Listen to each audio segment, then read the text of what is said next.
You're listening to Skeptoid. I'm Brian Dunning from Skeptoid.com. Fixing a flood of flaws.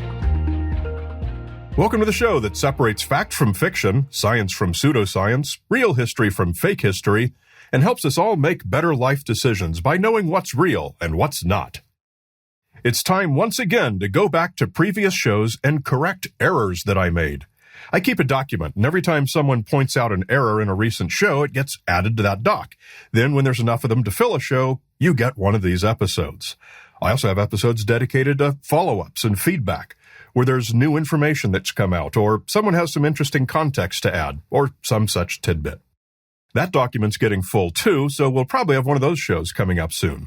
But for now, let's fix some errors. We'll get started with a pretty recent show.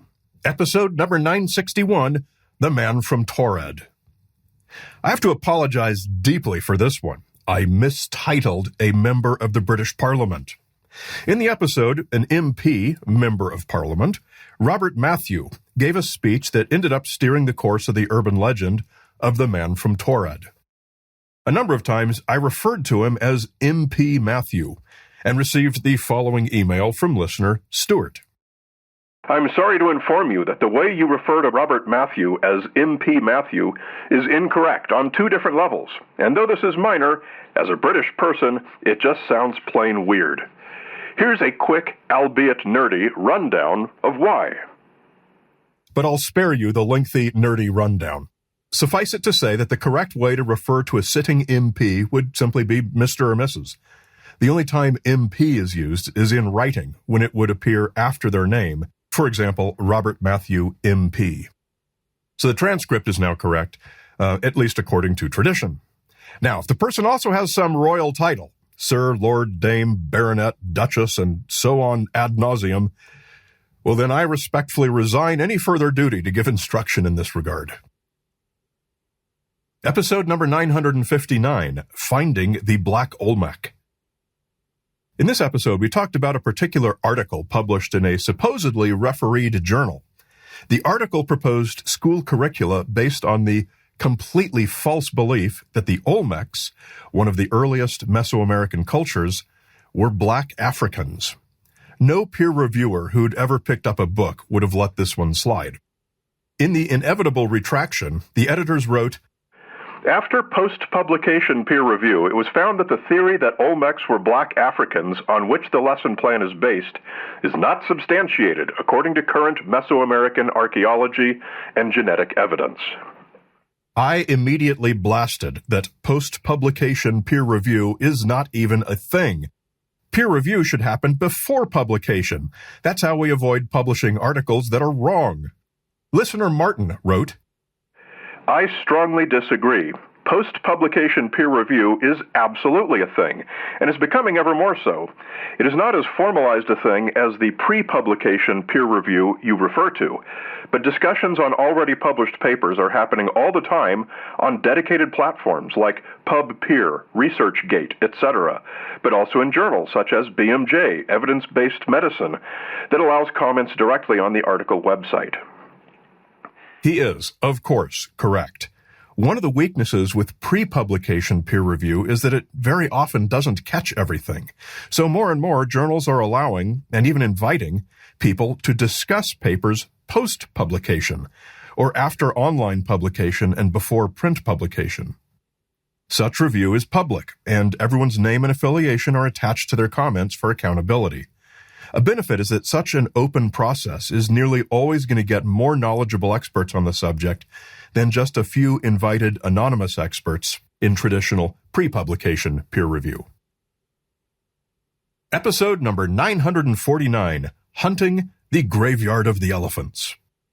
Just a quick one next. In the episode tracking down the origins of the myth of the Graveyard of the Elephants, I talked about the 1932 movie Tarzan the Ape Man, starring Johnny Weissmuller and Maureen O'Hara.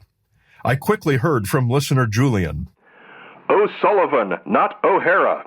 Exclamation point, exclamation point, exclamation point. Thank you, that is all. What we learn from this is that if you're me, and you're staring directly at the old movie poster and reading the names of the stars, you will still type the wrong name. Episode number 940, the Stephenville Lights. This was a really neat case, where first the public affairs guy at an Air Force base said they had no planes in the air on a certain date and time, and then later changed the story and said they did, after all. But in fact, both answers were correct. The first time, the guy who checked the logs was in the wrong time zone.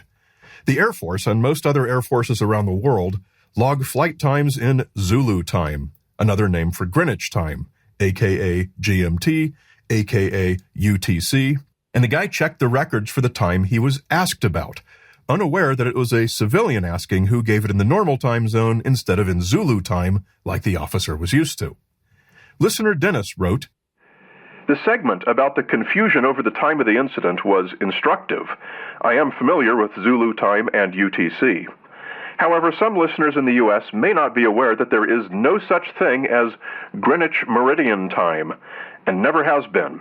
GMT is Greenwich Mean Time, the mean average solar time at the Greenwich Prime Meridian. Also, the term GMT is still used in Britain today." And he's correct. Turned out I did incorrectly say Greenwich Meridian Time. That was my own mistake. But the funny thing was that I talked to probably half a dozen people with military flight backgrounds, and yes, they do all use Zulu time for flight operations.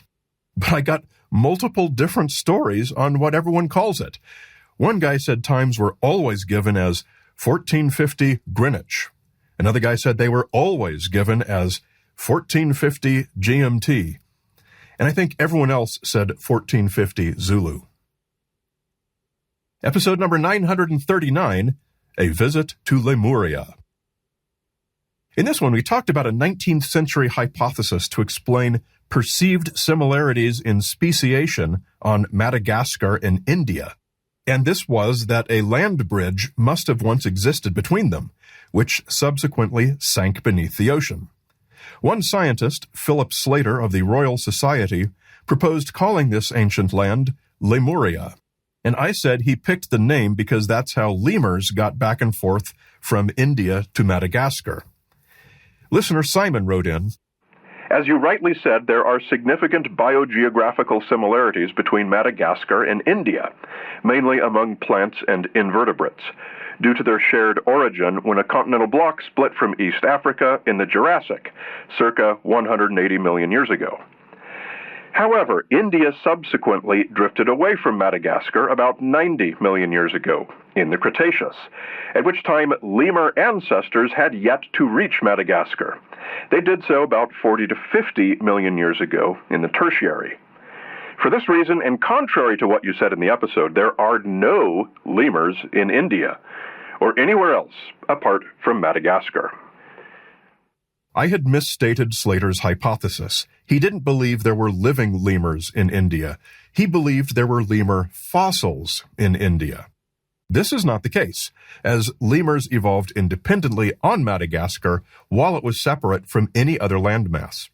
Although you'll occasionally find mentions of fossil lemurs in India, notably a 2016 discovery in a mine in India, but these are not lemurs.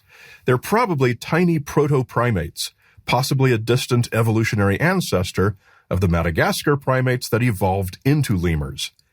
Regardless, I said there were lemurs in India, and that was definitely incorrect. It's fixed on the episode transcript. Episode number 929, The Trinity UFO Crash of 1945. Another terrible name flub by me. In this old UFO hoax, I gave the name of the governor of Washington State back at the time, and quickly heard from listener Roger, "Hi, Brian. Me and Sally are sitting here on Brian Tuesday listening to the Trinity UFO story. I'm afraid I have to give my very first correction. You stated that the Washington governor's name was Dixie Ray Lee. It's actually Dixie Lee Ray. I bet I'm not the only one to catch this. Anyway, I know it's silly, but as a lifelong resident of Washington State, I just had to say something." What can I tell you? No excuse on that one. Again, it's fixed on the transcript. Apologies to all fans of the state's first female governor. Episode number 922, Testing Alcubierre's Warp Drive. After my UFO movie came out, I was deluged with negative comments that I didn't mention how we already have a warp drive, and so interstellar travel is easy. So I really had to do this episode explaining how and why the Alcubierre drive is really little more than a thought experiment that cannot actually exist. This required a quick discussion of the expansion and contraction of space, and as an example, I mentioned how the universe is currently expanding and called this inflation. Listener Alon wrote in, "You say, lifting the text from the website, it's really hard to wrap your head around expansion and contraction of space. Think of the fact that the universe is currently expanding, a phenomenon called inflation." I'm afraid you have inflation wrong here. Inflation is used to denote a period of really rapid expansion in the early universe, like between 10 to the negative 35th seconds and 10 to the negative 32nd seconds after the Big Bang. The term for what is presently going on is expansion. And of course, he is absolutely correct. I did misuse the term. Pro tip, for anyone trying to explain physics to people, get your terminology correct. And with that, we'll end another error correction episode. It is very important that we correct our errors wherever we can find them. Facing factual fallacies fearlessly fortifies followers' faith, fostering foundational fidelity. Fastidious fixation on fixing falsehoods facilitates fresher, fuller, factual frameworks. Finally, fervently finessing former failings furthers factual fortitude and fair, free-flowing facts. We continue with one more correction, this time to the Bell Witch episode, in the ad-free and extended premium feed. To access it, become a supporter at skeptoid.com/go-premium.